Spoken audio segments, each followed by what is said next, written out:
2100च्या बाबतीतली जी भूमिका आहे ती राज्याचे मुख्यमंत्री देवेंद्र फडणवीस साहेबांनी, अजितदादांनी, शिंदे साहेबांनी सुद्धा वेळोवेळी मांडलेली आहे.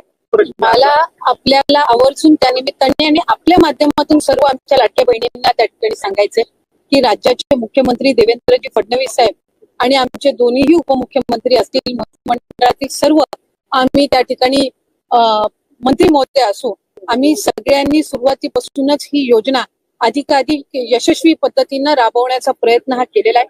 पुढेही आम्ही त्याच पद्धतीनं हा प्रयत्न करत राहणार.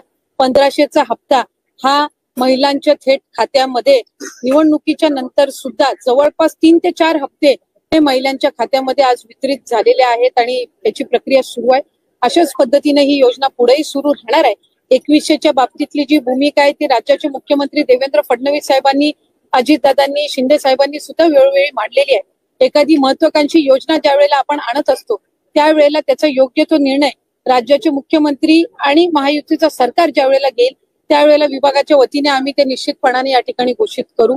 आज 1500चा लाभ देत असताना सुरुवातीला तर विरोधक म्हणायचे की हे 1500 पण तुम्हाला मिळणार नाहीत, पण त्यानंतर आम्ही ही योजना यशस्वीरित्या राबवली. त्याच्यानंतर म्हणायचे की निवडणुकीच्या नंतर ही योजना बंद होणार, पण आज 2,52,00,000 महिलांपर्यंत आम्ही हा लाभ त्या ठिकाणी पोहोचवत आहोत आणि आज 36,000 कोटींची जी तरतूद अर्थसंकल्पामध्ये करण्यात आलेली आहे जेणेकरून ही योजना अशाच पद्धतीनं पुढे सुरू राहावी. त्यामुळे आम्ही कुठलाही महायुतीच्या सरकारने लाडक्या बहिणींना दगाफटका दिलेला नाहीये. 2100चा योग्य तो निर्णय जाहीरनामा किंवा एखादा ज्या वेळेला तुम्ही वचननामा असतं ते पुढच्या 5 पंचवार्षिक या संबंध या याच्यातून दृष्टिकोनातून तो ठेवलेला असतो. त्यामुळे त्या बाबतीतला योग्य तो निर्णय हा महायुतीचं सरकार हे निश्चितपणाने घेईल. पण आपल्या माध्यमातून मला लाडक्या बहिणींना सांगायचंय की ही योजना कधीही बंद होणार नाही आणि महायुतीच्या सरकारकडून अशाच पद्धतीनं चालू राहील.